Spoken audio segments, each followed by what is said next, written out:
tutorial, I'm going to show you guys how to make this lighted merry and bright canvas. So if you'd like to know how to make this, just keep watching.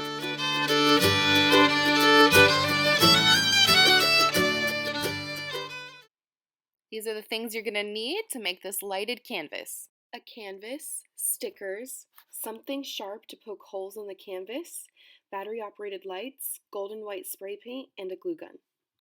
First thing you're going to do is add a layer of gold spray paint. You're going to do this by holding the can directly overhead the canvas and just doing long, even strokes all over the canvas. Then you're going to let that sit for a little bit and then do the same thing again for a second coat. Now you're going to go ahead and place your stickers wherever you'd like them. I chose to do the merry and in cursive and the bright in just a regular font because I thought it would kind of make the bright part stand out, but you can do whatever you like. This is just how I wanted to do it. One thing you want to make sure to do is to press the edges of your stickers because you don't want any paint to get under the sticker and mess up the stencil.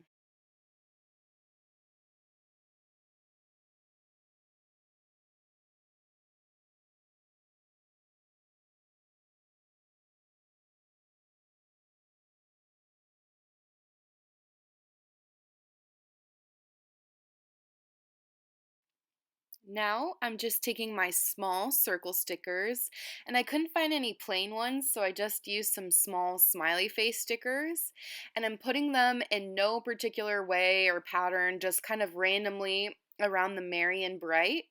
But I'm making sure to leave kind of a gap between the circles and the merry and bright because that's where I'm going to put the lights afterwards. So this is what it looks like once you've put all the stickers on. It's just a random pattern and there's a little bit of a gap between the circles and the letters. Now that the stickers are on, I'm going to begin spray painting on the white layer. And again, I'm doing this with long, even strokes, and I'm holding the spray can directly above the canvas. I am not holding it at an angle because then the paint might get under the stickers and ruin the stencil effect. I'm just going to do a couple of layers with letting it dry in between each layer, and I'm just going to keep repeating this until I think the paint is on all evenly. However, you don't want to hold it in one spot too long because then the paint will pool and seep under your stickers. Once that second coat has completely dried, you can now take off the stickers and reveal the letters and the circles that are underneath. Okay, so now I'm going to make the holes for the Christmas lights. Now you want to make it as small as possible, and that's because you only want the light bulb getting through the hole. You don't want the green part to get through.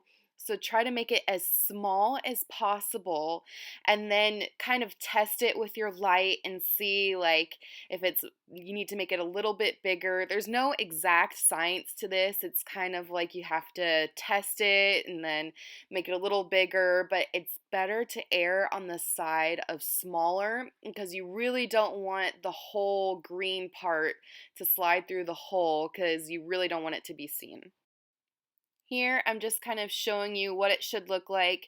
You shouldn't be able to see any of the green backing. It should just be big enough for the bulb of the lights to come through. So when you're lighting your sign, you want to make sure to start from one end and go all the way to the other end. You don't want to just randomly put them in because then there's going to be wires everywhere. So here I'm starting with the first one and then I use the second one, making sure it looks okay in the front, and then I'm just grabbing my glue gun and putting a little bit of glue around the green part, and that's just to make sure it doesn't slide out the back. And here is just another example of me doing it again, just sticking it through just so you can see the bulb and then putting a little bit of glue around the back of it so that it doesn't fall out the back. Here's a close-up of what it's going to look like on the back. So just a little circle of glue around the green part of the lights. And here is a close-up of what the front should look like. You should just see the front part of the bulb poking through the hole. Once you're done gluing, the back should look something like this. And don't worry, no one's going to see the back. And if you want, you can leave the battery out and kind of hide it with something if you want easy access to turn it on and off. Or you can just take some packing tape and tape it to the back of your canvas, which actually kind of helps the canvas stand up a little better. But just make sure that you have the switch part on top and that you didn't tape that part inside. Now you can just switch the lights on and it's all done. You can put this on your mantle or wherever you'd like. And yeah, so thank you so much guys for watching, and please subscribe for more tutorials.